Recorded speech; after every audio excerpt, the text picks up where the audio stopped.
Alô! Estamos aqui em João Pessoa, numa parceria linda com o Coquetel Molotov, para fazer o Papo com Clê por aqui. Meu primeiro convidado hoje é o Bank. Qual é que é, meu irmão? Prazer. A gente falou pela página do Bugarins, né? Isso, uns Foi anos legal atrás, ter você aqui, viu, cara? Valeu, pô. O papo é mais curto, então não dá pra gente fazer aquele papo gigante, mas eu queria saber meio como que a música chegou até ti, qual é o início dessa história linda. A música em si chega, né, no meu nome, Bank, né, batizado em homenagem à música do Milton Nascimento, já, do disco Chai também dele, quando ele foi fazer daqueles discos visitando povos indígenas, né, e bem centrados nisso. Meus pais me batizaram já com esse peso, né, não peso, mas essa bênção nessa música linda que me acompanha desde criança mesmo. Mas o que tocava na tua casa? Eles ouviam muito MPB? Muito MPB. Meu pai tinha uma coisa bem, tipo, anti-gringo, né? Como bom goiano, assim, né? Esquerdista e né? Do contra roxo. Do contra, né? De carteirinha, com tudo, com o sistema e tudo. Era MPB, mas não essa MPB, eu acho que muito carioca, né? Essa coisa da televisão, não. Era mais um nordestino mesmo, assim, diria, né? Um Xangai, Elomar, Geraldo Azevedo, Alceu Valença, né? Essas coisas. Eu acho que esse aí já vai chegando mais pro lado pop da coisa. Mas o rock chega a mim com o Queen também, né? Que eu acho que meu pai também tinha essa coisa, tipo... Ele era do contra, mas Queen tava tudo certo. Exato, porque era um grande cantor, né? Era um cara que se entregava à plateia e tudo assim. Então ele sempre, eu acho que até mesmo o Alceu Valença é uma figura dessa, que até hoje ele exalta como o grande performer da música brasileira, assim, também. Então a música chega muito assim de mansinho, mas minha mãe, meu pai sempre fazendo questão de que eu fizesse aulas de instrumento, mas só ali pelos 12 anos de idade que eu fui realmente dar o clique assim com o violão. Mas teu pai tocava também? Tocava assim, arranhava. Ele trabalhava com cultura, né? Cineasta, mas não tocava. Minha mãe também é radialista, então eu acho que as mídias em si já estavam assim muito à minha volta, né? E eu acho que isso se mistura muito com toda a história do Bugarins, né? Como a gente se gravou em casa, começou tudo de um modo muito autossuficiente, mandando os próprios e-mails para a gringa, assim, né? Quando tudo aconteceu também. Eu acho que isso vem desse background também, meio produtor cultural também. Eu bati um papo com a tua mãe, cara. Ela é bastante antenada, né? Ela veio aqui também acompanhar o festival também. Ela tava lá na minha palestra, a gente falando sobre TikTok. Ela super interessada em como amplificar a voz dela na internet, né? Sim. Não, radialista faz 30 anos, né? Então ela já passou por várias rádios em Goiás, aí também...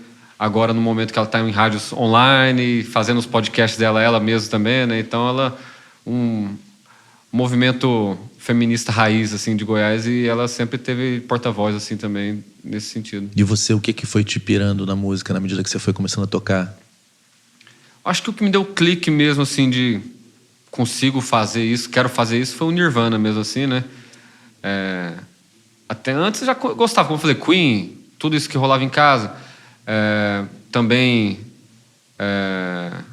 rolou ali a fase dos 2000, né, na adolescência tinha um Clipe Mania, então tinha isso, tinha Raimundos, tinha Red Hot Chili Peppers, tinha essas coisas que passavam, mas era muito essa coisa rádio, sabe? Não tinha uma vivência de underground, não tinha uma vivência de discografia de bandas. Eu acho que o Nirvana foi essa primeira banda que, quando eu descobri, ali vi os videoclipes e tudo assim, fiquei impactado e logo você também entendia, né? Que nas rodinhas de violão a galera tocava aqueles sons. Então, tipo assim, porra, é massa, né? Bate bem. E ainda a galera consegue exprimir esse som aqui também no violão. E isso foi, eu acho que o catalisador, assim, dessa vontade de tocar e de procurar. Mas aí o caminho vai por vários... aos 14 anos entrei no IFG para estudar o ensino médio com um curso técnico de música. Então, já fiz um estudo... de conservatório mesmo, né, de violão clássico, então já me aprofundei nesse sentido. Nessa época já estava bem metaleiro também, né, tocando aquela coisa, né, tentando melhorar e ser o músico perfeito para quando eu conseguisse ter a minha banda. Metaleiro tem essa parada do virtuosismo Exato, total. Né? Mas tu chegou a ser velocista, assim? Tentava, mas aí eu acho que também essa veia do Nirvana, do punk, assim, né? Desconstruiu isso, né? Também vinha de antes, né? Então o metal, na verdade, que foi desconstruindo essa coisa e eu acho que... esse ciclo, né, quando se completa, você vai entendendo. Cara, aquilo ali que você já estava achando que Nirvana é muito fácil, isso aqui não presta, né? Quero tocar coisas mais difíceis. E aí, hoje em dia, acho que agora, né, ainda mais, depois de 10 anos de carreira já com a banda, tudo assim, eu tô mais fã de Nirvana, eu acho, do que eu era, tipo, quando eu era moleque, assim, né? Tipo, entendendo muito mais os méritos, tanto, né, de composição como de gravação e da história, tudo que eles fizeram para também colocar também ali uma sonoridade que não tava, né, em voga e que botou todo, acho que o rock, né, no panorama mundial, assim, novamente, ali nos anos 90. O Nirvana foi uma potência, né? Eu fico meio triste com uma quase campanha anti-solo de guitarra, né? Porque eu acho que as duas coisas podem coexistir e a maneira o guitarrista que toca bem. Sim. Mas o Kurt tocava bem pra caramba. Eu acho que... Eu também acho que sim. Mas o próprio Billy Corgan falava isso também, né? Porque o Smashing Pumpkins veio ali na mesma época e eles eram mais essa pompa de um rock clássico, né? Só que com o mesmo produtor que estourou o Nirvana também. Então a sonoridade deles era muito parecida. Na época dos anos 90, eles tinham ali, eu acho que uma rivalidade. Mas recentemente, assim, com o Billy Corgan já numa fase mais zen aí também, falou que o Kurt Cobain fazia solos irônicos de guitarra, né? Tinha uma ironia ali mesmo. Então era um solo de microfonia, era uma coisa assim, não? Então, mesmo o Smell Like Teen Spirit, o grande hit, também tem um solo que repete a melodia do verso, né? Mas, assim, é um solo de guitarra também. Então, acho que eles tinham... O Kurt, né, especialmente, tinha um jeito de colocar ironia junto do surrealismo ali das letras dele também e também colocar o dedo na ferida da sociedade também. É assim, porque quando você falou de Queen, né, cara, é uma excelência musical em todos os sentidos, com certeza, né? E eu acho que eu sinto saudade desse tipo de banda que vai além, né? Não só... Porque eu também sou fã de Nirvana. E eu entendo, pô, aquele momento foi muito importante o Nirvana no mundo, né? Só que, poxa, foi começando a não ter mais solos, né? Como um todo, assim. Raramente a gente ouve uma música que tem um belíssimo solo de guitarra. É verdade. Ou convenções mais... aquelas que quando a gente está tocando, a gente demora um tempo para tirar. Eu tô sentindo falta de voltar um equilíbrio entre isso, da gente pegar uma música e falar, porra, caralho, não precisa ser o Rush, sabe? Não precisa ser o Rush, mas nem também... o Genesis, nem nada, mas, cara, um pouco mais complexo nesse lugar técnico. Eu gosto quando você ouve falar, putz, que legal. Mas eu amo R.E.M., que não tem solo de nada também. R.E.M. grande, acho que referência também desse cenário todo de onde o Nirvana vinha, né? E onde a gente acabou circulando também pelos anos que a gente foi para fora, tudo, né, do rock alternativo mesmo americano. O R.E.M. eu acho que é a maior unanimidade no rock indie. Talvez, verdade. Americano, assim, né? Porque eles chegaram também ao mainstream, né? Com aquele disco que tem Losing My Religion, eles viraram mainstream pra caramba, né? Mas ainda conseguiram transitar e seguirem, né? Com essa... com esse carimbo mesmo, né? De a banda do rock alternativo. Né? E era referência pro Kurt. E até mesmo falando do Kurt, né? Já que estamos aqui... Ele cita, né, o Freddie Mercury na carta dele também, né? E parte do peso dele, da culpa dele ali naquela carta dele de despedida é falar que ele não conseguia sentir o prazer que um Freddie Mercury tinha comandando uma plateia também, né? Então, acho que ele também provavelmente adorava o Queen, né? E o Kurt, ele tinha também uma parada de excelência, por mais que não fosse o solo de guitarra, mas, tipo assim, Dave Grohl na bateria, ele redefiniu o som de bateria que do loucura, rock. Esse ali, cara né? tava ali quietinho ali atrás, né? Porque não dava pra ver o quão foda ele era no Nirvana. Isso, não, ele era um cara foda, mas você olhava e falava assim, talvez ele só toque isso. Quando veio o Foo Fighters é um negócio bizarro, porque o cara é um monstro. Sim. Tocando e cantando. Esse cara é muito fã tocando guitarra, eu sou muito fã dele. Mas o Kurt Cobain, né? A voz e as composições também que passeiam por esse lugar, ó, essa coisa dissonante, essa coisa ruidosa, mas também bitomaníaca também, assim, né? De certa forma também. Sim, né? Quando vem o acústico dá pra perceber o quão as canções eram lindas, né? Sim. Então, o próprio Nevermind pra mim é bem claro isso também, né? É lógico que a sonoridade ali foi explosiva para a época, assim, e definiu pra mim toda a sonoridade do que seria esse pop rock, né? Desse pop punk emo, tudo isso que vem com esses mixers, né? Famosos Chris Lord e toda a galera que... Você gostou de Green Day, Simple Plan, essas coisas todas ou não tanto? Não, isso porque eu acho que também é isso. No Nirvana, eu acho que ele setou uma parada tanto estética quanto ética, assim, de sonoridade, que acho que quando vem as bandas que vem pós isso e o rock dos 2000, que era esse rock da rádio, quando eu estava começando, tudo era muito plástico na minha percepção, sabe? Não era aquilo que eu... não era aquilo que me afetava. Acho que até chegar um Strokes, chegar essa nova onda do rock assim eu não acho que eu não estava mais acompanhando tanto, né, essa coisa das bandas do momento. E até, na verdade, tinha um certo tipo de raiva, né, de preconceito, né, do que era o emo na época, assim, né? Você já tinha banda nessa época ou não? Novinho ainda, né? Exato. E não só de novinho, mas também de não ter se achado, né? Enquanto você, tipo, nessa fase de estar estudando música, né, tendo muitas referências, tudo assim, demora um pouco você ter a confiança de ter sua própria voz também, de conseguir colocar as composições, assim, né? De fazer algo que você fala assim, isso aqui não é a coisa mais complexa do mundo, eu não estou reinventando a roda, mas é a minha composição. Demora um pouco. Tem gente que tem isso mais fácil, né? E que tem já esse tino de compositor, que a parada é criar uma composição e tal. E eu acho que nisso que meu encontro com o Dinho também no IFG, no ensino médio ali, me abre a cabeça, né? Para ele trazendo já outras referências que eu não tinha tanto, né? Do rock gaúcho, do Cachorro Grande, Júpiter Maçã. E aí uma galera que compunha em português. Em Goiânia o rock era muito... rock alternativo que rolava nas festas, nos inferninhos, era um rock inglês, stoner, muito influenciado por Queens of Stone Age, por Fu Manchu, uma coisa que até cresceu bastante nos festivais independentes ali naquela época dos 2000, esse rock garage rock, e que eu acho que tem muito a ver com o rock alternativo americano também, sabe? Mais até do que o rock pop brasileiro dessa época. Mas as bandas de Goiânia tinham essa coisa do rock inglês. E eu acho que eu ia muito por esse caminho, de querer fazer uma banda de rock pesado em inglês, né, para ter os riffs de hard rock, os solos complexos. E aí fazia composição em inglês também? Também. Mas aí, quando eu encontrei o Dinho na escola ali, ele me apresentou esse outro lado. Até uma coisa que eu acho que fui escutar Mutantes, né, com ele me apresentando, fui escutar Júpiter Maçã também com ele apresentando. E são sons que definiram bastante esse começo, o nosso primeiro disco, que foi também um disco que que catapultou a gente assim para nossa carreira. O processo mesmo. de composição de vocês começa de que forma, assim? Intervalo da escola, matando aula Mas tocando violão. Vocês dois juntos tocando? Isso. E essas músicas que a gente começa a compor ali no último ano de ensino médio, né? Como era um ensino médio de 4 anos e ainda teve greve, então durou 5 anos, a gente no último ano estava ali já com uns 18, 19 anos, já eu fazendo esse curso de música clássica, já de saco cheio de música Imagino. Acadêmica, tudo. Então, quando eu fui pegar o meu estágio, tinha que fazer um estágio para concluir o curso, eu convenci meu professor a deixar eu fazer um estágio no estúdio de gravação. E aí, o cara do estúdio não era formado em música, mas ele podia assinar, porque ele tinha currículo, tudo. E aí fiz 6 meses no estúdio de gravação. E enquanto isso, o Dinho trabalhava no estúdio de ensaio de Goiânia. E assim a gente, quando estava saindo do ensino médio, falou, vamos se encontrar então para gravar essas ideias da gente, né? Eu estava aprendendo a gravar, ele tinha acesso a alguns equipamentos ali do estúdio.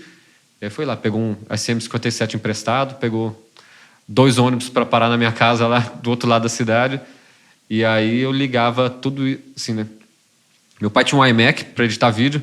E aí o jeito que a gente fazia era ligar o SM57 que ele pegava emprestado no estúdio dele numa mesa Watson. Aliás, vale dizer que ter um iMac naquela época era meio... muito raro, poucas pessoas tinham, era raro, né? Exato. Meus experimentos de gravação eram no Audacity, no meu computador de quarto, assim mesmo, num PC ali, Pentium 3, né? Pentium 2, sei lá. E aí, quando meu pai teve isso para poder fazer, né? Ele chamava de ilha de edição ainda, nem chamava de iMac. Tem uma ilha de edição, era um iMac ali. O teu pai trabalhava com o quê? Ele trabalhava produzindo festivais também de cinema lá em Goiás. Caramba, isso tá na veia da tua família, né? Sim. E você ainda casou com uma produtora também cultural. Exatamente, é uma doideira. Que loucura. As voltas que o mundo dá. Que loucura. E a filha dela também, né? Todo mundo. E a família dela também, né? Exato, não. A mãe dela com uma história belíssima também. A Ana Lúcia criou o departamento de música aqui. Ela me contou. Festivais de música. Aliás, eu falei para ela que ela tem que levar a mãe no podcast lá no Rio. Seria uma viagem tanto, né? Com o conhecimento que você tem também, assim, de várias eras e de cenários diferentes, né, da música assim também, né, das gravadoras antigas, tudo assim, eu acho que ela vai trazer um outro olhar, né? Com certeza. E cara, tem uma coisa no Sudeste que a gente fica muito desconectado com o Nordeste, né?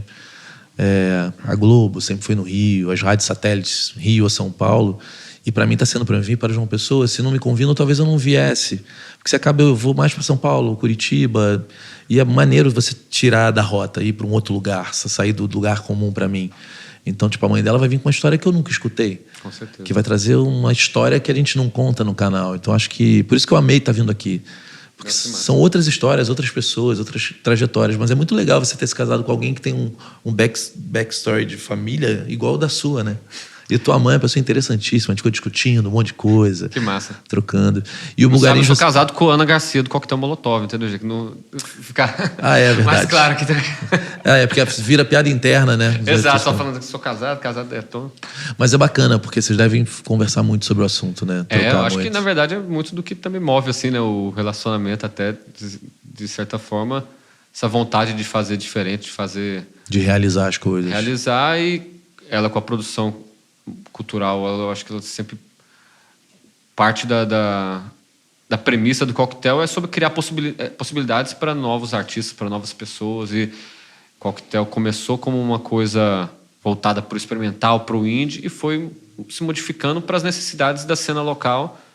E eu acho que por isso se mantém um festival que é muito jovem, mesmo com 20 anos de edição. E o Bugarins, eu acho que tem muito isso. Assim, a gente acabou se tornando, tanto por esse background de ter começado a se gravar em casa, numa época que não era fácil ter uma plaquinha de som. Como eu ia falando, a gente gravava com a mesa Watson entrando no P2 do iMac, sabe? E memória da época não tinha... Cara, quanto tinha de memória RAM? Não, era 4, 2... Como que a gente fazia as coisas, né? Inacreditável. Então, é uma coisa que... A gente se tornou também referência para toda uma outra geração que viu uma banda saindo do interior do Brasil, né? De Goiás. Como que foi esse processo? Vocês começaram a gravar em casa? Gravamos em casa 6 músicas, eu e o Dinho, né, um vocalista, meu parceiro, assim, desde o começo do processo. Mas ainda não era Bugarins, era um projeto só nosso, assim, que aí no decorrer de 2012 a gente estava gravando essas músicas, e aí decidimos, vamos tocar ao vivo, né? Porque, só para passar um pouco do contexto, a gente tendo bandas alternativas em Goiás, não tinha dinheiro para pagar gravações. Então você passava muitas vezes um ano inteiro fazendo shows, tocando aquelas músicas e juntando dinheiro para poder ir para um estúdio para gravar um single, gravar 2 músicas, com um produtor que às vezes não estava nem aí pro seu som, sabe, e nem entendia o que você queria fazer. Então você gastava a grana que você tinha juntado e nem tinha um material que era, tipo assim, realmente legal para as pessoas escutarem. Sim.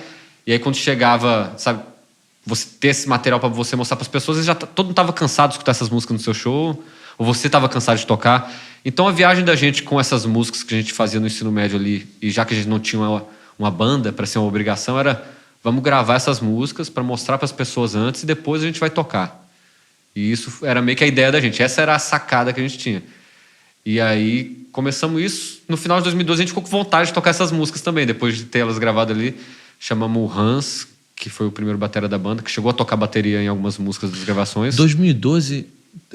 MySpace, cara, eu erro, já tinha MySpace, né? Já tava meio que meio caindo, né? Porque, cara, às vezes o MySpace eu fico com ele deslocado. Pra gente de Goiás, o grande lance era o Toque no Brasil. Não sei se você chega a lembrar, mas foi um player que era do Fora do Eixo. Sim, do Capilé. Todo o cenário aí, né? O Capilé ficou, né, como essa figura também, mas o Inayan, que toca bateria com a gente, hoje ele era do Macaco Bong, que era a banda que era o Fora do Eixo. Pra gente que era músico, a gente não sabia de Capilé, a gente sabia do Macaco Bong, sabia dos festivais musicais que rolavam e que abriam portas para bandas do estado inteiro. Então tinha grito rock em 200 cidades do Brasil, né, em determinado momento que o Fora do Eixo era esse grande coletivo musical.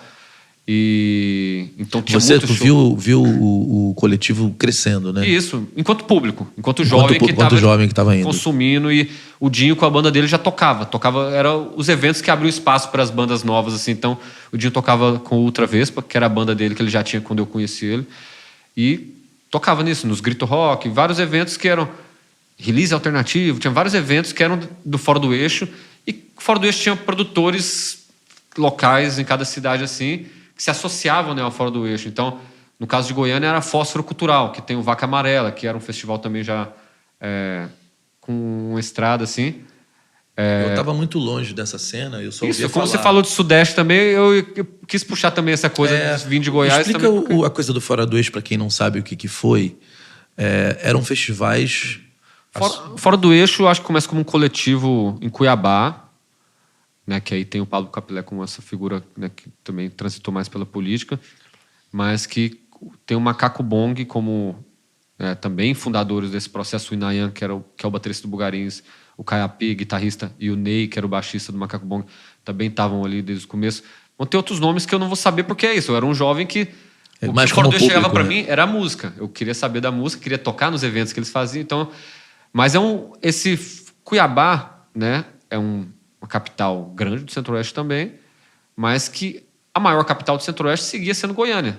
Então, os festivais de Goiânia, independentes, Goiânia Nós, o Bananada, era a referência musical de gestão, de uma cena que era possível para Cuiabá. Então, quando esse coletivo da galera de Cuiabá começa a pegar força politicamente, eles começam ali, tá capacitando as pessoas a fazer editais, oferecendo, criando essas rotas fora do eixo, né? Criando rotas para a galera poder chegar em lugares que não chegavam.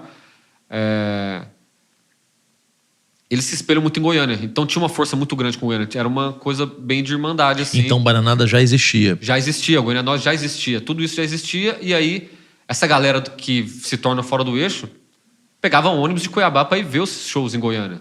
Então, o Inayan com o Macaco Bong, ele conta a história pra gente. Em 2003, ele indo para Goiânia ver o show do Lemonheads, no Bananada. Aí, no ano seguinte, eles tocam. Então, era aquela coisa, você ir no lugar, fazer o networking com o cara do festival, Sim. não sei o quê. E aí, claro, o Macaco Bong dispensa, né, comentários, né? Única banda brasileira a ter disco do ano na lista da Rolling Stone, assim. E Sim. tocaram com o Gilberto Gil, tocaram fora, fizeram muita coisa ali. E claro que toda a articulação política de um coletivo fora do eixo, né? Citando o nome, mas assim, como a contracultura, o underground sempre tem essa coisa também de querer torcer pelo vira-lata, né? Porque é o... Como é que Sim. fala? Não pelo mais bonito, não porque tá vindo do Sudeste, do Paulista, o Carioca, né? Então, esse coletivo, acho que ele foi tendo um grande respaldo da mídia especializada num certo dado momento. Tem, sim. Né? Eu ouvia falar muito do... Então é isso. Eu acho que quando Black Drawing Shocks, banda de Goiânia, que também teve a música do ano na Rolling Stone ali em 2009, My Favorite Way, ganhou prêmio no VMB também naquela época. Essa galera não estava tocando na 89, eles não estavam passando na televisão, mas estava articulando toda uma imprensa que se importava com essa movimentação que estava rolando à margem do Sudeste, à margem da grande mídia. E claro, como eu citei, esses festivais goianos já existiam antes desse coletivo tomar uma força e se tornar um movimento político. E como que essas células nasciam como? Esses festivais, esses palcos todos que não existiam e passam a existir, são com produtores locais? Isso. E como que isso funcionava? Mais ou menos. Olha, se você for perguntar para a galera que era já músico profissional de São Paulo e do Recife também, onde a galera é muito profissional também e tudo, vai falar que isso funcionava porque ninguém pagava ninguém, entendeu? Eu já ouvi isso também. É isso, então, mas pra gente que era moleque de Goiás e que queria tocar lá em Rio Verde, queria tocar em Uruaçu, nas cidades do interior, queria tocar em qualquer lugar, na verdade.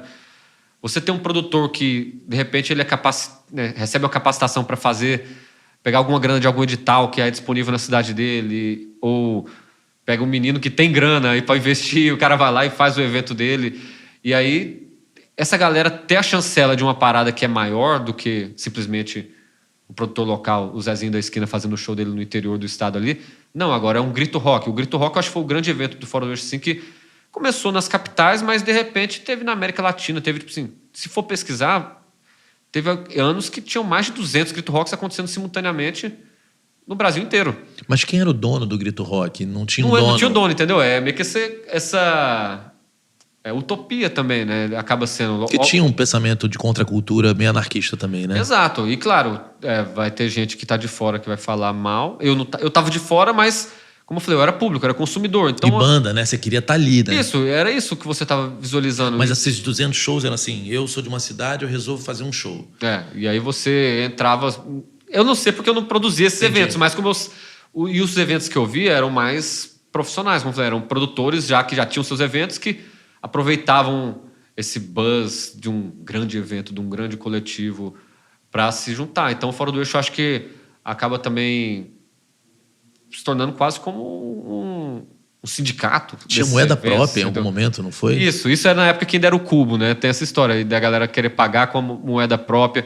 E é fogo, né? Porque a gente escuta, justamente, na maioria, nossos amigos paulistas e cariocas da época que vão falar disso zoando, sabe? Falando, a galera queria pagar a gente com a moeda própria, mas se você vai pensar também numa sociedade utópica e todo mundo é... É meio genial a ideia, né? Comunista de iPhone, todo mundo assim, né? Quer também uma coisa, né? Assim, que seja... É isso, é genial. No final das contas, você é um designer, você é um músico, vocês querem fazer negócio e não vamos...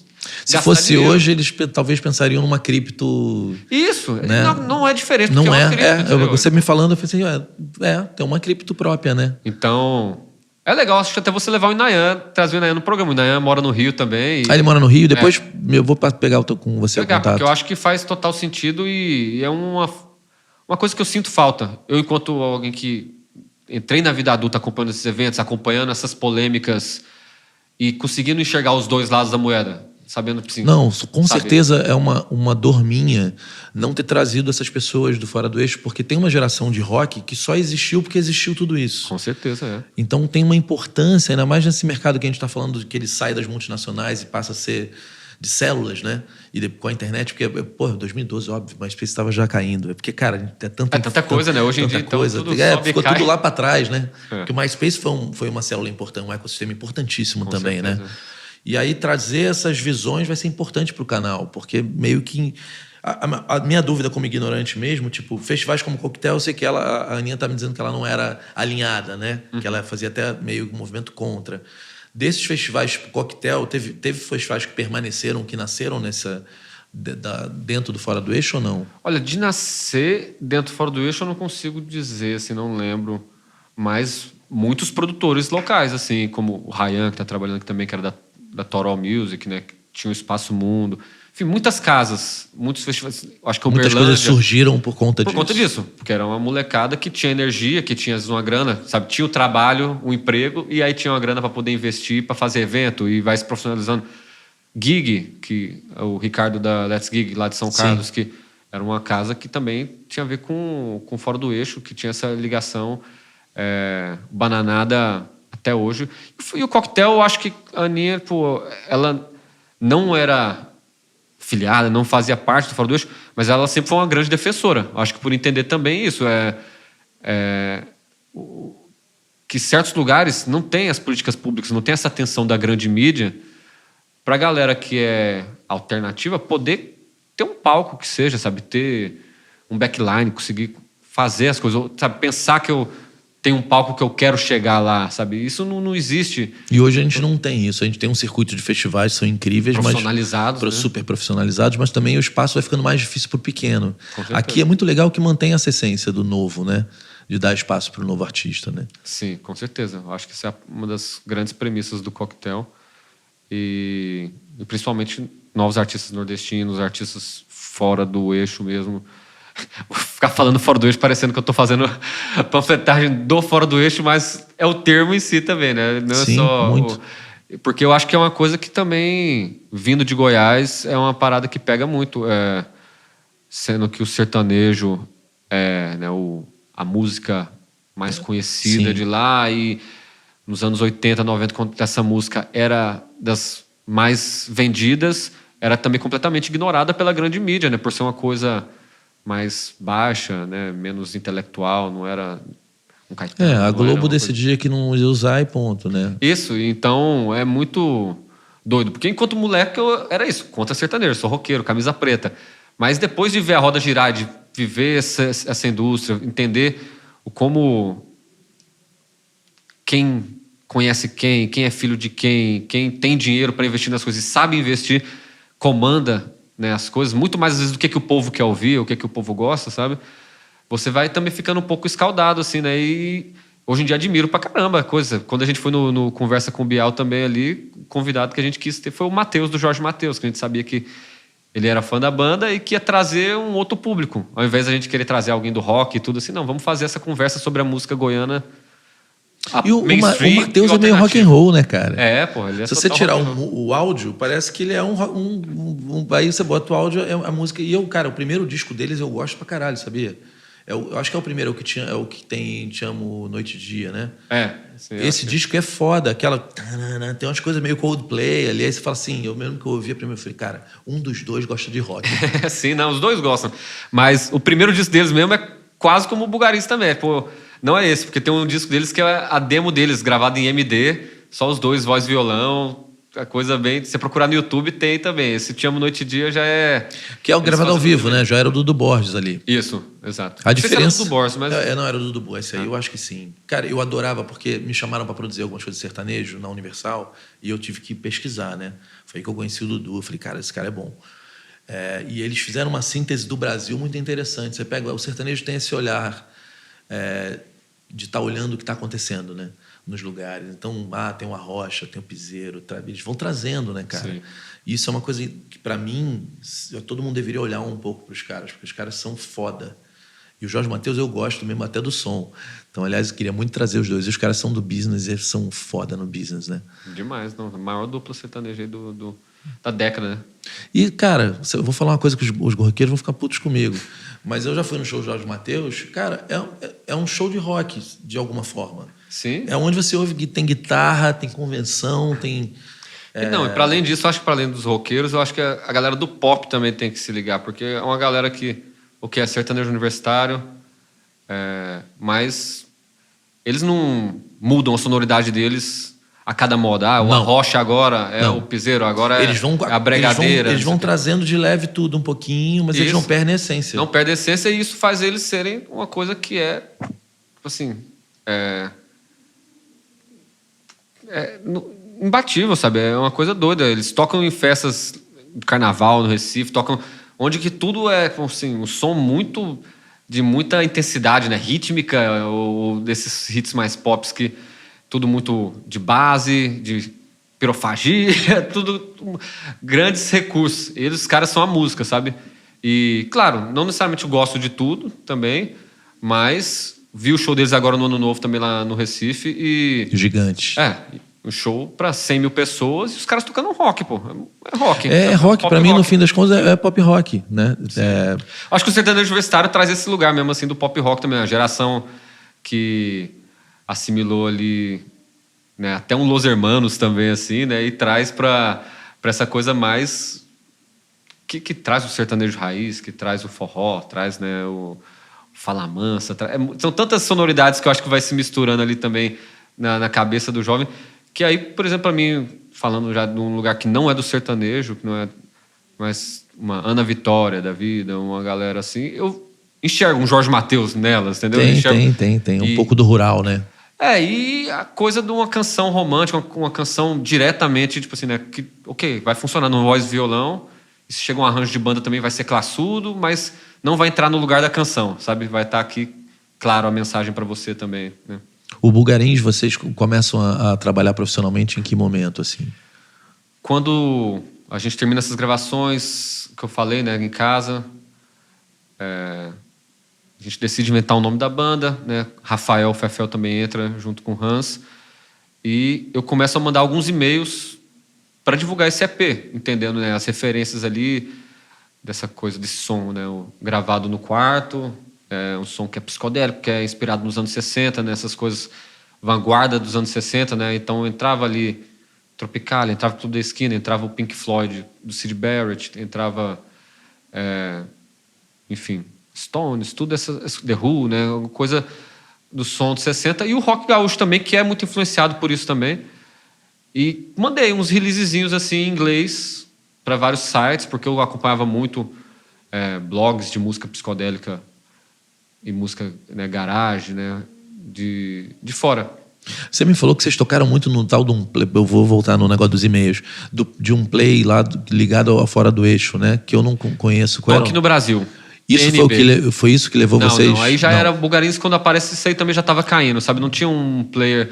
O player que a gente usava e que tá até hoje é o Bandcamp. Era o Bandcamp. Que para mim é um ótimo lugar para isso, né? Isso, e aí começou nesse lugar mesmo. A gente colocou as músicas do Bandcamp, começa a mandar uns e-mails. E um blogzinho muito pequeno compartilhou, só que aí vai, né, a galera escutando, né? Isso 2012, 2013 é uma época que você ter resenhas, ter textos era uma coisa que significava muito, né? Você compartilhava um texto no Facebook, um texto escrito por alguém, as pessoas curtiam, falavam sobre, né? Não era ainda, não existia o Instagram ainda. Ou se existia era só foto, né? Não tinha nada como esse vídeo instantâneo o tempo todo. Então, o Bulgarins é uma banda que se beneficiou dessas resenhas, de uma escrita sobre o som, uma dessas resenhas caiu na caixa de e-mail de um produtor que apresentou a gente para Other Music, que era uma loja de disco lá de Nova York, que na época eles estavam lançando um selo distribuído pela Fat Possum, né, que era Sony também. E aí, com menos de 3 meses de banda, chega um contrato da gravadora pra gente para ter 3 discos lançados e... Caramba, isso irmão. meio que mudou coisa tudo, foda. Sabe? E a gente não tinha feito um show em Goiânia, sabe, ainda. Tipo, Olha, eu vou falar uma coisa que é importante pontuar. Você falou de mandar e-mails, né? Gringo abre e-mail. sim. É uma diferença danada. Se eu mandar um e-mail para, sei lá, eu já brinquei com um amigo meu em posição de comando, falou, cara, ó, vocês não respondem e-mail. Respondemos? Cara, eu falei, não responde. Quer apostar comigo que eu vou mandar um e-mail para você? Por um e-mail, eu vou criar um e-mail e vou mandar sem ser o meu, e você não vai ler, ninguém da tua equipe vai ler, e ninguém da equipe não abre. Americano e europeu abrem e-mail, cara. Sim. Então, o que você fez ainda é para se fazer, né? Porque os blogs existem. Com certeza. Blogs são... Muita gente ainda usa os blogs como curadoria, né? Alguns blogs viraram portais como Pitchfork, que são maiores, mas o que você fez, cara, eu não vejo as pessoas fazendo. E isso é legal você falar, porque, cara, putz, não toma, é um tempo que toma, mas cara, é um e-mail, né, cara? Sim, não, eu acho que é muito sobre também... No nosso caso, no meu caso especificamente, era um interesse genuíno naqueles blogs. Eu gostava daqueles blogs e achava que eles podiam gostar do meu som. Também não era só, tipo, mandando e-mail para pessoas que não tem nada a ver, só porque é o bambambam da música e ele pode mudar a minha vida, mas não tem nada a ver. Era uma coisa que eu estava realmente querendo entrar em contato. Então eu tive mais respostas, né? Tem um festival de Austin lá que é o Levitation, que desde então a gente toca praticamente todo ano nesse festival. A gente tocou e eles me responderam o e-mail falando também, mesma coisa, muito legal o som, mas a gente tá com o festival fechado esse ano, não vai rolar. Isso em 2012. Aí eu, tipo, galera, nem sei como é que é, mas beleza, então, quando a gente tiver a condição de tocar aí, eu mando um e-mail para vocês. Quando a gente foi fazer a primeira turnê nos Estados Unidos, nosso booker tentou fechar, não conseguiu. E aí eu mandei o e-mail de volta pra galera e eu marquei o show. Foi você que no conseguiu festival, agendar. tipo assim, porque a galera respondeu o artista, respondeu o cara que tinha feito aquela música que eles gostaram e não tava dando moral pro booker americano que tava fazendo a turnê pra gente. Me explica uma coisa, como que era, pra quem quer fazer esse tipo de coisa, em que tom era esse e-mail, assim? Tipo, pô, eu sou fã do blog, como que foi que você formatou isso? Era bem isso, assim, tipo, acompanho o blog, acho que você vai ter interesse no meu trabalho, porque tem referências tal e tal e tal, que eu já li. Não precisava nem ser tão específico assim, eu acho que isso era mais nos casos de blogs que eu gostava mesmo dos textos e queria mostrar alguma importância na coisa. Mas é importante você mandar e-mail por e-mail também, disparar e-mail para todo mundo, assim. Eu acho que se você não está numa newsletter, fica meio, acho que é meio na cara que você não... Você foi personal ali, né? Exato. Cada um de um jeito. De novo, eu não era profissional nessa época. Eu não era músico, eu estava trabalhando na escola da minha mãe de escritório e aí tinha meu tempo para mandar e-mails também e fazia isso da melhor modo. Mandei vários e-mails para blogs brasileiros também, ninguém respondeu. No Brasil é engraçado, tem isso aí, cara. Chegou ao cúmulo de mandar e-mail para uma galera de selos também alternativa e a galera meio que tipo assim, isso está muito mal gravado. Daqui no Brasil. Sabe? E tipo, o selo em Nova York achou maneiro. Exato, achou maneiro, mas também num lugar assim de entender por estar em Nova York também, por ser a Other Music também, que é a loja que, sei lá, faz parte da redescoberta dos Mutantes nos anos 90 também, né? Os caras têm um interesse por isso. Isso, né? Então a galera viu o jeito de encaixar a gente no meio de um zeitgeist que estava rolando ali, com Tame Impala, com Temples também, da Inglaterra. Então, várias bandas, né? Foxygen também. Uma cara meio anos 60, 70 retrô que rolou ali, né? No começo dos 2010. E a gente foi empurrado nesse barco, assim, né? Já éramos uma banda com 4 pessoas, mas aí a galera quis vender a gente como um duo, né? Nesse primeiro disco. Os amigos de escola que gravaram um disco em casa. É uma bela história para se contar. Exato. Né? E aí isso moldou, assim, mesmo o que seria a caminhada da banda. Porque isso era março, quando mandaram um e-mail pra gente. A gente tava com essas músicas no Bandcamp, de repente tira tudo do ar. Os amigos, o que foi? Não sei o quê, né? Por que tirou do ar? A gente, não, vai rolar uma parada massa aí, mas a gente não pode falar ainda. Começamos a fazer shows. Aí os primeiros shows da gente em Goiânia já eram legais, porque já tinham esse buzz, assim, em cima da banda. a história do selo gringo também vazando aqui e ali. Porque então, aqui isso vira uma história gigante, isso. né? E foi o que aconteceu. A gente... Vem cá, só pra... Porque, cara, isso é informação valiosa. Os festivais, você conhecia esses festivais seguindo o mesmo princípio. Eu acho que esse festival tem a ver eu tocar. Você foi achou esses contatos aonde? Você foi procurar nos sites? No E e-mail aí do site, mandando. E no caso do Levitation especificamente, é porque era um festival de música psicodélica que, para o tipo de som que eu tava vidrado, era o festival, sabe? Então, tipo, era um line-up que tinha os Mutantes tocando, que tinha Dead Metal, tinha o Black Angels, 30 Floor Elevators, assim, galera desde os anos 60 até os 2000, 2010 ali, que tinha essa linguagem mais psicodélica, mais garage, mais progressivo, né? Tudo esse tipo de som assim.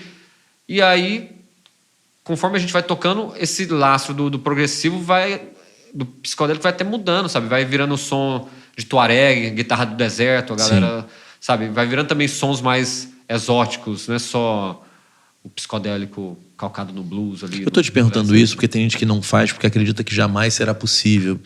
E quando você conta a tua história, você fala, pô, é possível, né? Você tava em Goiânia e mandou um e-mail para um festival no Texas e foi respondido. Voltando onde você estava, vocês tiram tudo do Bandcamp para lançar, não é isso? Como que funciona a recepção? Como que foi essa história? Rapaz, é uma grande diferença também pro que é hoje, sabe? Porque, como eu falei, é de uma época de blogs, né? De textos serem a coisa que pautava. Então, quando anuncia e lança o primeiro single, eu lembro que saiu, tipo, Stereogun e Popload. No primeiro, só isso. Posts desses dois lugares, 25 mil views no single, no YouTube, no clipe que a gente tinha. No último disco que a gente teve um lançamento pelo Stereogun, só, tipo assim, 1000 views, ou sei lá, sabe? Só o acesso orgânico do YouTube mesmo. Todos eles perderam força, né? Tudo, sabe? Se você não tem um trabalho de rede social hoje em dia, a coisa meio que não... Esses curadores não têm mais força, exatamente. Tem força com outras coisas, com a galera Você acha de que outras o Pitchfork ainda tem força ou não? Também perdeu? Tem, mas perdeu também. A gente teve, comparado, o primeiro disco teve resenha no Pitchfork. Quando saiu, no outro dia, Primavera Sound ligando para fechar show.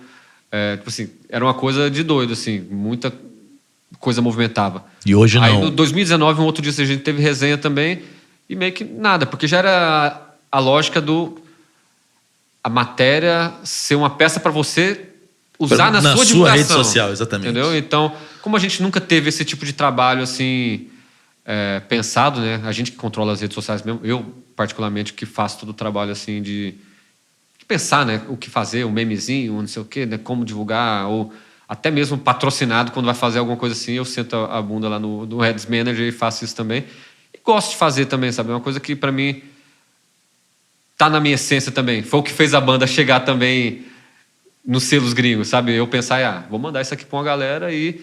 Óbvio que eu não pensei que ia ter um contrato de gravação de 3 LPs, com tour support, com qualquer coisa desse sentido, assim, né?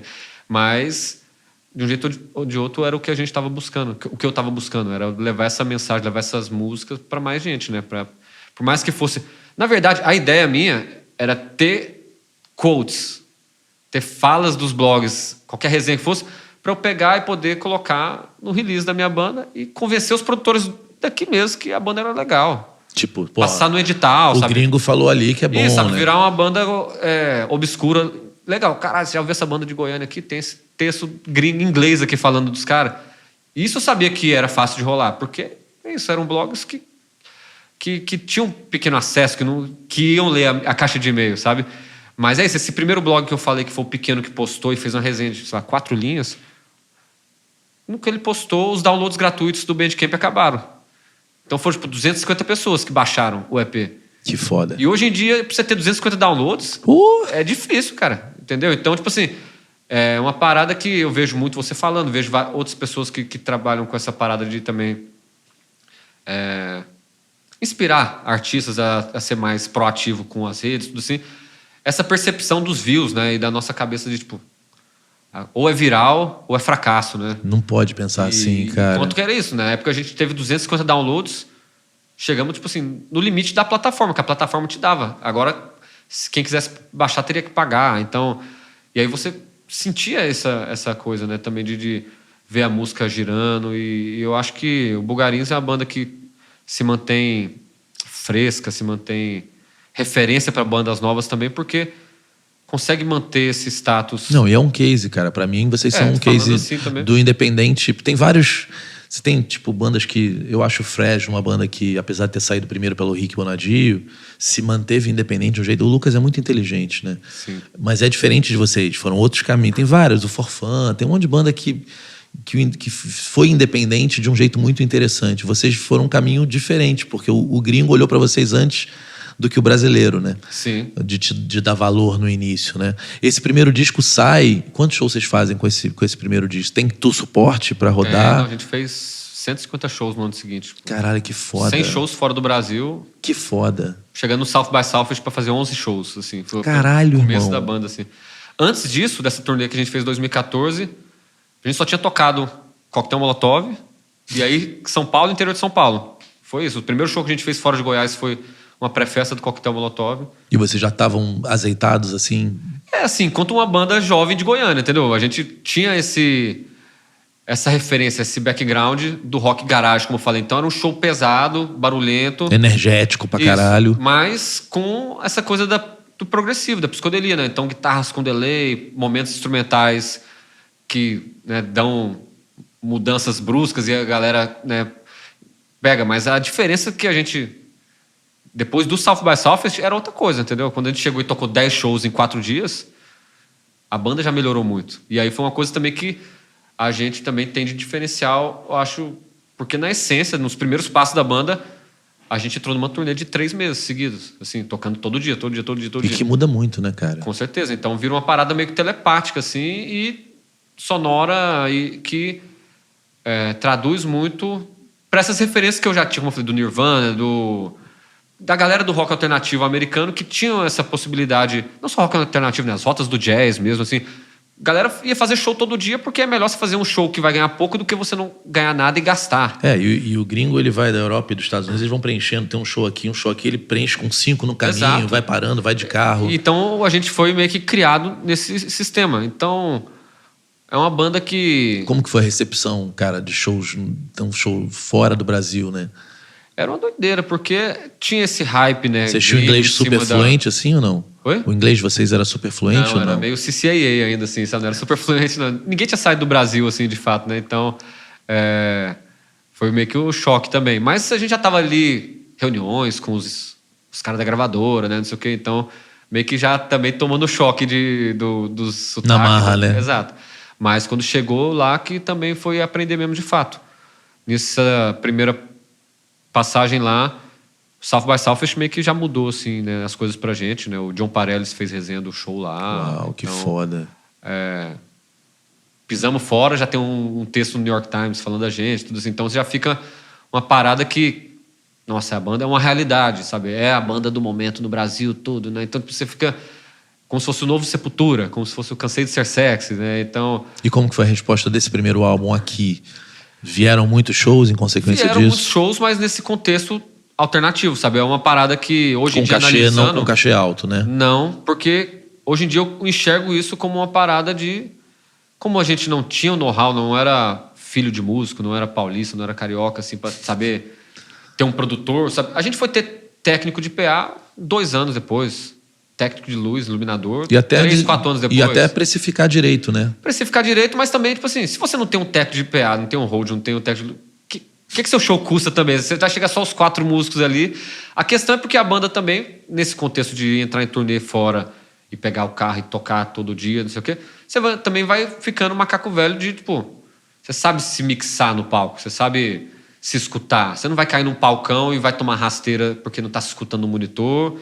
E nem também vai fazer um show meia boca no inferninho porque você também fez 100 shows desse tipo também. Nos Estados Unidos, porque também tem isso. Você vai tocar show em casa de show grande ali, abrindo pra fulano de tal. Mas também, quando era show só nosso também, era show como se a gente fosse uma banda americana que tinha começado também naquele ano. Que era, a gente só não era americano, né? A gente só tava ali no déficit, gastando com visto de trabalho, aéreas, tudo, né? Conversão também da moeda. Mas o tipo de circuito que a gente tocou era para público americano e com bandas americanas locais também. E assim, tem uma coisa legal do americano, que eu senti muito isso morando lá. como as bandas são organizadas, né? Até porque tem aquelas casas que tem 3, 4 shows na mesma noite. Cara, passa som rápido, sobe no palco rápido, monta rápido, sai rápido. Eu não sei se você sentiu essa diferença. Com certeza, mas vários outros detalhes que eu acho que é bom frisar, que é tipo, todo mundo lá tem seu backline, né? Você consegue comprar suas coisas, então tipo, vai tocar 3 bandas aqui, as 3 bandas desmontam a bateria e montam a bateria. Aqui no Brasil isso seria, caramba, isso vai ser muito difícil, mas é difícil porque tá todo mundo tocando com um instrumento que não é o seu. Tá tocando com um amplificador que não é o seu. Lá todo mundo chega com a sua parada, coloca carregando, ali. E banda pequena não tem hold, né? Muitas vezes a galera é muito do yourself. Tem a namorada que ajuda, o amigo, o primo. É muito legal isso. É legal, mas eu acho que é principal falar isso, que eu acho que é até um lugar de... uma disparidade possível, muito né? grande. Disparidade. É possível comprar equipamento lá. Isso, e você carregar. Você fala, não, vou usar o meu amplificador porque ele é melhor do que o da casa. Ou, na verdade, as casas nem têm, sabe? As casas não oferecem isso. Eles oferecem um PA decente, mas não tem que ficar gastando com o backline. Aqui, muitas vezes, as casas de show, se não tiver o backline próprio, as bandas também não têm condição de levar a bateria para tocar, sabe? Muitas bandas nem têm bateria, amplificador de guitarra para estar no palco. Isso que eu falei da praticidade vai muito de uma coisa que eu sinto de diferença, assim. Você pega uma banda nova, aí tu dá uma oportunidade. Aí, cara, às vezes o artista pequenininho já tem a chatice do artista grande, já tem um produtor, já tem... Você fala, cara, calma, vocês são pequenos ainda. Isso é coisa de sudestino. É o que eu fico falando, isso é coisa de paulista, de carioca. Cara, porque... tem isso muito no Rio. Porra, é porque... É onde eu falo pra você até o ponto que eu tava falando atrás assim, mas, pô, da precificação dos cachês. A gente voltou de uma turnê onde a gente saiu no New York Times, saiu no Pitchfork, tocamos Primavera Sound, tocamos 100 shows fora, a gente tocar no Brasil, teve cachê de R$1.000, cachê de 1.500, em festival, independente. Mas, pô, era real também, pô. Tipo assim, quantos ingressos você vende? Sim. Sabe, tipo assim, ok, você é a bandinha do momento, tudo mais assim, mas, pô, você tá chegando aqui, assim, no Nordeste, no Norte, tipo assim, sabe qual que é o custo de trazer pra cá? Sabe várias coisas que na época você não tem noção. E que, na verdade, pra gente ainda era, tipo, tá legal o cachê. A gente no Brasil antes recebia R$200, R$150. E ainda estão pagando nossos custos de viagem em hotel, né? Então, tipo assim, é uma coisa que... Provavelmente se a gente fosse de um ambiente, principalmente o Rio de Janeiro, eu acho, né? Onde quem vem do meio artístico já vai estudar em escola de artista, já vai ter, tipo, a escolinha do Projac, os amigos vão virar diretor do não sei o quê, vai virar o publicitário do não sei o quê. Então, todo mundo sabe o quanto custa as coisas, quanto pode pedir da marca tal, quanto pode, né, conseguir do Sesc. O Bulgarins foi tocar em Sesc 2 anos depois. Sabe? Então, tipo, imagina o que uma banda carioca não ia ter de Sesc marcado quando tivesse passado 6 meses fora do Brasil tocando. Vocês continuaram morando em Goiânia, voltaram pro Brasil, continuaram morando lá. Mas é porque era muita estrada, né, também. A gente acabava meio que indo pra todo canto, assim. Quanto é canto. Passava muito tempo em São Paulo, no sofá dos amigos, assim, também, nas coisas assim, mas, tipo, era uma coisa que... Era Goiânia a base da gente, assim. Segundo disco sai em que ano? 2015. Porque a gente tá olhando na internet, vai tudo mudando, né? Qual era o contexto de 2015? De dificuldades e objetivos? Eu acho que era pré-streaming, né? Ainda era essa coisa dos blogs, o lançamento foi bem impactante, que foi lançado o link do SoundCloud, a playlist SoundCloud, na página do New York Times, na época. Então, era um player do New York Times ali. Então, o manual sai, é o disco que também... A gente foi indicado ao Grammy também com esse disco. Na época não parecia que era grande coisa não, sabe? Parecia que a gente estava passando um grande aperto, que a gravadora não estava satisfeita, que o disco era muito... A gente gravou tudo na fita, né, também, no meio da primeira turnê. Então parecia que era um disco muito antigo, sabe? Não era um disco que estava batendo de frente, assim, de sonoridade, mas é o disco mais celebrado da gente, assim, até hoje. E, claro que os fãs gostam de tudo, assim, também, gostam de se mergulham em cada era da banda diferente, mas o Manual é um disco que também vendo hoje em dia, né, com um distanciamento histórico, né, 10 anos também, consigo também escutar ele e sentir, tipo assim, que a gente realizou um grande som de banda de rock ali também, que não necessariamente é para ser um som pop, chapado, né, tudo alto e... Mas a gravadora achou estranho o disco? Não é que achou estranho, a galera curtia, mas era cobranças normais, né, de gravadora, de que a gente gastou isso, vocês têm que... Sabe, não, o retorno não está sendo o mesmo. Uma coisa meio que na cabeça de um jovem de 21 anos ali pesa, né? E você fica nessa de... Talvez o terceiro disco não devesse ser com essa gravadora, ou então... eles que não estão fazendo marketing direito, sabe? Você entra em vários loops, né? Imagino que você entenda bem disso também. Muito, a gente cria monstros, né? Isso. Então, hoje em dia a gente consegue enxergar tudo que... Mas em relação à turnê, vocês conseguiram fazer de novo? Fizemos, sim, não. Fizemos turnês longas. Foi como a gente tocou a primeira vez no KXP também. Uau, que foda. Então também foi uma parada que deu também um profile pra gente, assim, de banda ao vivo, né? De bandas de turnê, com esse lugar do rock progressivo também, né? Que os discos são mais diretos nas canções ali no começo, mas no ao vivo a gente esticava as músicas por 10 minutos, tudo. Então essa primeira sessão do KSP que a gente fez foi bem marcante para também ter grande fotografia da sonoridade da banda ao vivo também ali naquela época, 2016, 2015. E como que o Brasil recebe? Porque vocês começam a ter um currículo foda, né? Sim. Não, como eu falei, o lançamento foi no Sesc Pompeia, nosso primeiro show em Sesc também, foi um show muito marcante. Tocamos em vários festivais, Lollapalooza também foi com esse disco. E o cachê já bem melhor também, né? Bem melhor, mas também aquela coisa, né? É o quê? 30 pau? Não vou nem falar agora que você falou isso aí. Cara, é porque a gente teve uma... Outro dia eu soube... Pra você ter noção, 30 pau a gente não faz hoje em dia, cara. É tipo assim, um negócio de doido, assim. Você ser realista, entender os custos de contratantes, é uma coisa que... Mas nem com esse boom... Tudo bem que a cena do CPM, de Fresno, etc., não é exatamente a de vocês. Essa galera, majors brasileiras, né? Mas essa galera tá grande hoje, cara. Tá hoje. A gente ainda tá meio que como... dando a volta olímpica agora. A gente tá 12 anos de banda, sabe, estabelecido. Lançamos um disco ano passado, o Bacuri, que também bota a gente, eu acho, nesse lugar como uma banda que tem propriedade, tem uma sonoridade específica e própria e que consegue fazer as coisas com os próprios recursos, sabe? Lançamos independente depois de 4 discos lançados com gravadora Vocês gringa. Vocês fizeram o primeiro contrato de 3. Isso. O terceiro álbum o resultado foi legal? A gente saiu desse contrato com o nosso antigo empresário. Ele criou uma gravadora e a gente lançou os outros 2 discos por Pela gravadora do empresário. Isso. Empresário gringo. Isso. Então isso também eu acho que tem a ver um pouco com... Como a gente tem um empresário gringo desde o começo, não teve ninguém explorando a gente também aqui pra gente se tornar esse artista... E nem eu acho que o rock também era essa coisa também nessa época que a gente estava crescendo, né? Mas ver esse tipo de caixa que você citou aí, sim, a gente foi ver isso depois da pandemia, fazendo shows de tributo ao Clube da Esquina, colocando a nossa roupagem Clube da Esquina, entendeu? Então, tipo, ainda o nosso repertório ou o tipo de lugar que a gente vai circular, acho que muito por falta dessa malícia de um marqueteiro, de um empresário sudestino mesmo, sabe? Hoje em dia a gente está trabalhando com o André, da Urban Jungle também, e isso foi uma parada que levou a gente para um outro patamar. Também, porque né? ele é um cara muito, muito respeitado, né, cara? Isso, e isso foi o pós-pandêmico também, né? A gente começou a trabalhar com ele na pandemia. Teve um boom de streams na pandemia ou não? Não sinto isso não, sabe? Eu acho que foi tudo muito plano, assim. O Bulgarismo eu acho que é uma banda que teve esse começo meteórico com essas gravadoras gringas, tudo, mas tudo foi muito orgânico do jeito que a gente queria fazer enquanto uma banda que toca o som. A gente nunca teve grandes orçamentos para videoclipe, nunca teve campanha de rede social para anunciar um disco, nunca teve post patrocinado para divulgar música, entende? Divulga show para vender ingresso, mas nunca teve isso. É uma coisa que eu tô querendo chegar agora que a gente também está nesse lugar estabelecido, conseguindo vender aí 1.000 ingressos em São Paulo, 1.000 ingressos no Rio de Janeiro, mais quando é lançamentos, 500 ingressos, 600, 700 nas outras capitais.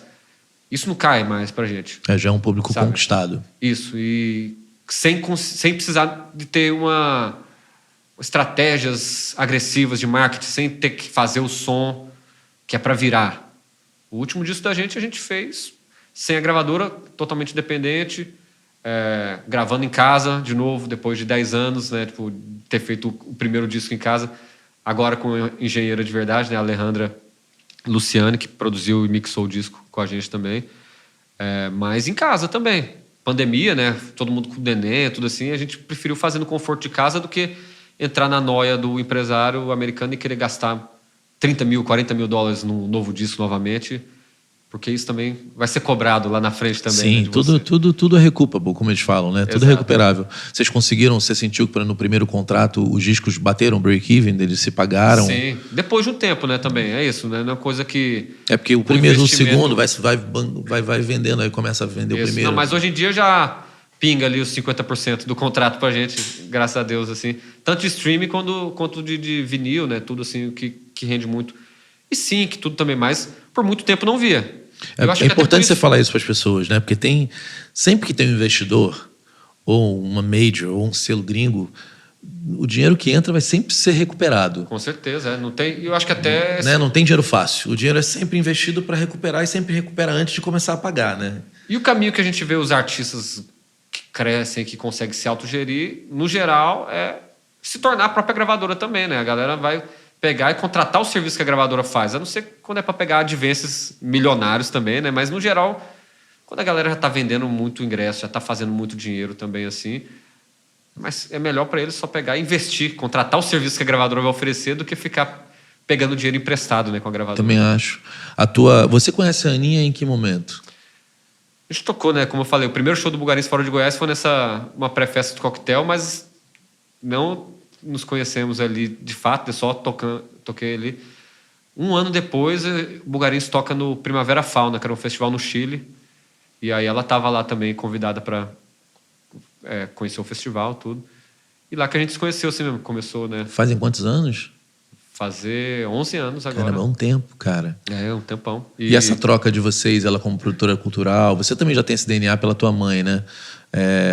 Vocês se ajudam nesse processo, assim, pensam juntos em algum momento? Ah, com certeza. Eu acho que mais do meu lado pro coquetel, né, que eu comecei também a fazer vários trabalhos de produção musical para projetos do coquetel, direção musical, assim, né? Principalmente projetos que envolvem gravar novos artistas, né? A Incubadora Musical é um projeto que a gente fez que já tiveram 2 edições e fazendo os primeiros singles de artistas incríveis, assim, galera da música regional que tem anos de carreira e não tinha uma música gravada, entendeu? E aí você vai lá e grava e você vê isso. Foi até uma renovação para mim que estava tão viciado nessa visão, né? Também comecei desse lugar também, né? De já ser alçado a um holofote de uma banda do momento ou de um produtor musical que fez o disco que foi para fora, tudo. E aí você vai acabando também se consumindo nessa expectativa de que a excelência do que você faz vai se traduzir em números imediatamente. E ao trabalhar com artistas tão novos e fazer essas primeiras gravações, fazer essas oficinas e ver gravações que às vezes não tinham 1000 plays, mas que impactavam a comunidade daqueles artistas, a cidade deles, né? No caso, o Fiquiá Pancararu, que é um artista indígena também, que a gente fez um single, que foi o primeiro single dele, e logo já tinha ali 10 mil views, e eu assim, caramba, que massa legal. Isso. São 10 mil pessoas, né, cara? E aí depois contando, tô fazendo o EP dele agora, e as crianças da aldeia cantando, e tudo. Então você vai também, tipo... eu acho que o que a Aninha também acho que me inspira muito, e o Coquetel trouxe essa visão para mim, que veio de Goiás, de uma lógica de festivais independentes, que era só festivais de rock, né, festivais de camisa preta, é o quanto a integração com as artes é importante, e você ter essa comunicação, essa troca com outras linguagens, e estar aberto a também abrir espaço para quem não tem espaço, porque isso pode não ser o melhor retorno financeiro, imediatista para você naquela hora, mas isso vai trazer um valor para a sua ação, um valor para si também, sabe? Uma recompensa também de vida mesmo, assim, né? A coisa eu acho que é do propósito. Conversando, eu acho que não só com ela, né? Todas essas pessoas que são amigas, inclusive, que têm festivais, têm essa coisa de uma ética e de um propósito muito claro e apaixonados por isso, né? Sim. Então, o que eu acho incrível do uso do dinheiro público com responsabilidade, com propósito, né? Eu fiquei muito impressionado aqui no Coquetel porque está sendo realizado numa cidade que não é a cidade de vocês, né? Só que é muito bacana ver que está sendo usada a mão de obra daqui, que está trazendo um tipo de informação para cá que não tem aqui no dia a dia, a cena local, dando voz para os artistas locais. Então, tipo, é o tipo de coisa que você olha e fala, cara, que legal que o dinheiro público está sendo usado por esses agentes, no caso ela e outros tantos, de um jeito responsável, né, cara? E que devolve mesmo para uma cidade como essa em valor de entrega mesmo, né? Então é o dinheiro que eu acho que deveria ser sempre investido dessa forma, né? Com certeza. E isso eu acho que só acontece dessa forma também por causa da experiência, né? Coquetel em Recife, mais de 20 anos também, assim. Então é uma coisa que já foi feito muito na raça também lá. Muito, sem entendeu? nada, né? E aí você vai também se profissionalizando. Eu acho que você ter uma longevidade, ter uma... eu acho que isso até vem um pouco pro lugar do Bulgarins também, como você estava falando de cachês e de coisa assim. Pra gente é uma doideira pensar nisso, porque como eu tô com a Aninha, eu vejo, recebo as propostas dos artistas cariocas, artistas paulistas, que eu sei que não vendem tanto ingresso quanto a gente. E é por essas casas, é a galera pedindo 40 pau, 50 pau, 10 pessoas viajando, e aí você fica assim, você tá pedindo isso pra um festival independente do Nordeste, onde você tá indo formar seu público, sabe? Tipo assim, você já deveria estar, tipo assim, tendo uma outra mentalidade ao estar tratando com alguém que você provavelmente, se for trabalhar com isso pela sua vida inteira, você vai estar lidando com essa pessoa a sua vida inteira. Eu acho que isso moveu muito assim, os movimentos do Bulgarins e o jeito de se posicionar. O Fabrício Nobre, do Bananada, era nosso booker nos primeiros anos também. Então também tinha esse lugar de ser alguém que veio do underground também, do rock, e não do MPB. De precificar isso de uma maneira consciente. Isso, né? de conseguir também entender esse lugar. Óbvio que, como eu falei também, né, das voltas que a maturidade dá na nossa cabeça, em algum ponto da minha carreira, da minha juventude ali também, você ficava pensando, porra, como é que depois disso tudo, né, de 2 anos, 3 anos tocando fora o tempo todo, fazendo, a gente não é a banda que está na televisão, como é que a gente não está... E aí você vai querer achar culpados, vai querer pensar em coisas. E hoje em dia eu consigo entender que, tipo assim, que não tem um culpado, é uma junção de fatores. E a gente fazer o que a gente estava fazendo com tanto despojamento, com tanta organicidade, sabe? Sem ter tido que fazer um grande movimento para fazer a mídia americana, a mídia europeia, vender a gente como uma banda X e ainda querer que isso fosse traduzido para o Brasil organicamente com essa mesma força, era uma parada meio irreal. E a gente ainda fazer o som que a gente queria fazer, do mesmo jeito que a gente estava fazendo da escola. Se você for falar numa proporção diferente, o próprio Sepultura, né? Eles falam, pô, o Brasil não prestigia a gente como o gringo prestigiou a vida inteira, né? Sim. Então não é tão incomum isso. Não é de maneira nenhuma. E eu acho que Sepultura é um exemplo muito forte. Eu acho que é diferente porque o metal vivia uma época de mainstream também, na época que eles aparecem ali também, né? Sim. Então, eles vêm pro Brasil. Acho que eles abrem pro Metallica aqui também, na época, né? Também. Então, tipo, tinha uma coisa... O Cansei de Ser Sexy teve uma força no Brasil, porque eu ouvi muito falar do hype de lá fora. Não sei o que aconteceu no Brasil com eles, no fim das contas. Da minha perspectiva, era uma coisa que... Eu era um jovem roqueiro, como eu falei algumas vezes.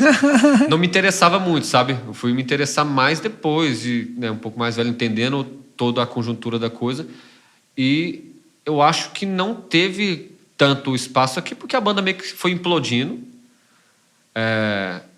E eles tocaram muito lá fora também. Ficaram muito tempo fazendo turnê lá fora. Abriram o turnê da Gwen Stefani, abriram, sei lá, faziam muita coisa foda mesmo, assim, que meio que eles não precisavam vir pra cá. Numa época que qualquer gravadora indie americana que fosse lançar o som deles, eles iam ter advances em dólar. Sabe, o Bulgarins, quando a gente também entra ali em 2012, 2013, já era um momento que estava voltando o vinil, mas não eram grandes advances, não eram grandes investimentos para fazer uma parada virar. E eles tiveram isso. Não sei se foi a Sub Pop que lançou o Cansei de Ser Sexy, mas... muda o mercado. Porque o digital, na verdade, ele demora para se tornar algo tão lucrativo como virou hoje em dia, né? Hoje em dia, estamos vivendo o auge da indústria de novo. Mas teve um momento ali que era o início de um novo modelo de negócio, né? Exato. E vocês pegaram exatamente a transição de um para o outro, né? Exato. Eu falo muito isso pra galera, que tanto é... os 2 primeiros discos que foram lançados pela Louder Music tinham esse respaldo da mídia e, né, dos textos, né, a Mojo, The Guardian, New York Times, essa galera toda falando, e aí isso reverberava no Brasil. A gente não tinha assessoria no Brasil, então, e a gente achava que isso era o normal, que ia ser assim para sempre, a gente ia continuar fazendo coisa fora e aqui ia ser o natural.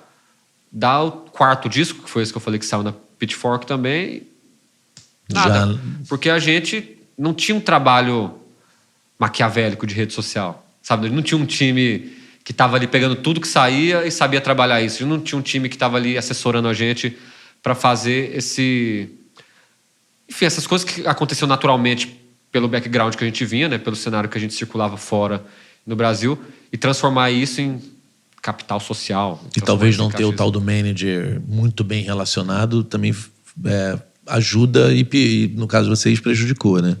Nesse caso, falando nessa... A gente não gosta de falar prejudicou porque eu acho que tudo isso leva a gente ao lugar que a gente está agora, que eu acho que é também de fazer a música sob os nossos termos. Sim.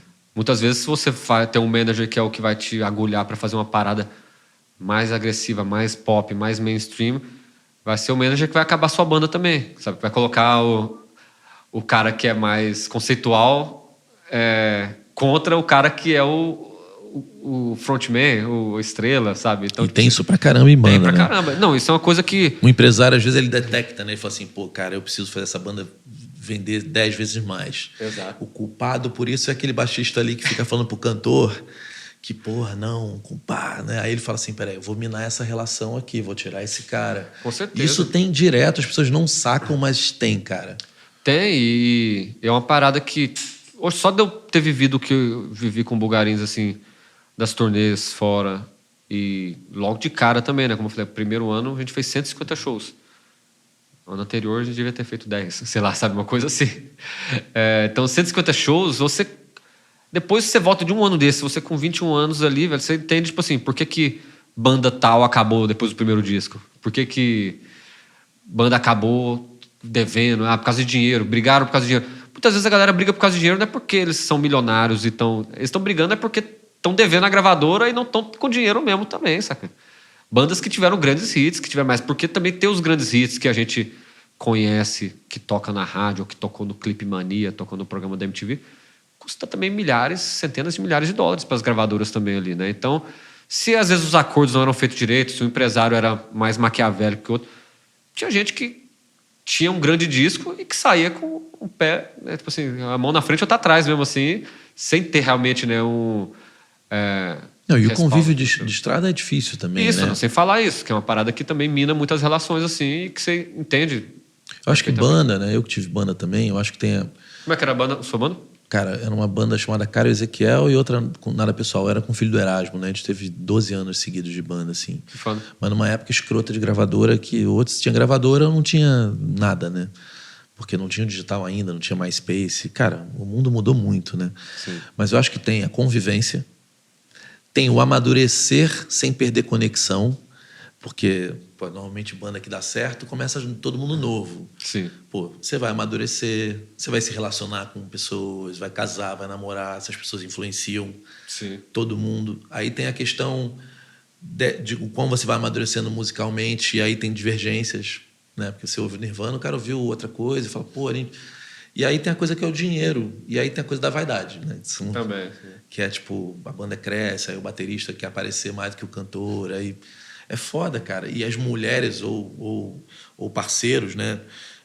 Também tem isso, porque você conhece uma pessoa, aí você se encanta com aquela pessoa te influencia durante aquele momento. Pô, Sim. você não acha que você podia fazer uma campanha, fazer uma carreira solo? Tem tudo isso, né? Sim. E quando explode, então, aí tem um entorragem de bajuladores que aí é gente maquiavélica de todos os tipos fazendo para aquilo dar errado. Né? Exato. Vendo dessa maneira assim, né? A gente já falou assim, é até bom, na verdade, que a banda não tinha grandes cachês quando estourou ali no começo, porque não tinha como brigar por dinheiro também. Mas não que a gente fosse brigar por dinheiro, né? Mas já teve questões de alguém falar, cara, a gente tem que fazer um negócio mais comercial para poder virar e eu ter sou essa esses figura, conflitos. sabe? Mas porque eu assumi o papel de produtor musical dos primeiros discos todos, então não tanto de ficar tem que fazer comercial, mas eu acho que ficar gastando uma cabeça ali de formatar músicas, de criar, né, a canção perfeita para isso, né, isso aqui vai ser uma parada que vai levar a gente para outro lugar. E no geral, o que a gente acaba aprendendo é que você não consegue controlar isso. Pelo menos estando dentro do barco, assim, né, sendo músico e compositor e produtor ali com a galera, às vezes a sua visão tá muito enviesada e aí você não tem alguém de fora, tipo assim, você vai perder, na verdade, o que poderia ser a essência musical da Sim. banda que a galera quer. Senti isso com 2019, o disco que a gente lançou do Sombra ou Dúvida, que foi um disco que eu fiquei pós-produzindo por 1 ano e meio. Não pode, cara. Entendeu? Mas era uma coisa dessa cabo de guerra com o empresário, que que também ajudava a gente com as produções musicais. Então, ficou uma coisa que foi muito legal para realizar coisas enquanto produtor musical, mixagem, coisas que eu acho que faz parte do que... Do amadurecimento mesmo. E não, e do porquê muita gente gosta da banda também, que é essa coisa da produção musical também. Tem esse lugar. A galera que se gravou e conseguiu ter destaque e que depois cada disco é diferente. Uma pira meio Pink Floyd, meio Radiohead, das ideias assim, de estar experimentando coisas que não são feitas. Mas no momento onde isso não fazia tanto sentido para o mercado também. Não era sobre a gente ter o som mais experimental e é sobre você ter um Instagram mais ativo, no final das contas, sabe? Então, tipo, acaba que até mesmo trabalhar com um grande produtor pra gente virou uma coisa que dentro da banda, pra gente chamar alguém pra trabalhar com a gente é porque a gente quer fazer música com essa pessoa. Não porque a gente pensa que vai ser mais comercial. Porque a gente já entendeu que o comercial da gente é o que a gente faz. É o que mantém esse público que a gente já tem. O comercial que vai levar para mais pessoas vai envolver investimento, né? Que vai abrir para... Porque mais pessoas organicamente vai rolar. A gente faz shows e não para de tocar. A gente não, e cada vez que, com rede social, cara, a pessoa, os mil que vão no show compartilham. Isso, né? Justamente. Então a gente acredita nisso, aprendeu que isso é um modelo de negócio viável para a gente se gerir, mas não é chamando um produtor musical que tem um top hit que vai virar a coisa, ou não é a gente achando que vai escrever a música mais chiclete que vai fazer, porque o jogo envolve muitas outras coisas e muitas outras dinâmicas, né? Uma disposição que nem sempre é só de fazer a música chiclete. Sim. É você, principalmente hoje em dia, que você tem que estar, na verdade, nas telas das pessoas. Vamos trocar ideia depois, cara. Assim, a gente tem que terminar porque 7h30 já. É que nem set de festival, né, cara? Porra, cara. É mais Mas curtinho. assim, vamos combinar o seguinte, tendo alguma coisa pra lançar do Bulgarim, vocês querendo ir ao Rio e levar todo mundo, porque lá a gente pode até fazer um set mesmo de vocês tocando depois, ou fazer um faixa-faixa com vocês montados tocando. Lá a gente consegue fazer. Então, da gente sentar com todo mundo, fazer um faixa-faixa do primeiro disco. Mas tem o Inayan também, com o Papo do Fora do Eixo também. Mas aí a gente faz um outro papo com ele. A gente podia até marcar, de meio que fazer essa história e fazer o Bulgarins lá ao vivo e um podcast com a banda tocando. Vamos marcar isso? Bora nessa. Meu amigo, obrigado, viu? Vamos se conectar mais aí. Beleza. Fala mais, prazer, cara. Valeu, Agradecer aqui ao Coquetel Molotov mais uma vez. Valeu, gente. A gente se vê no próximo vídeo.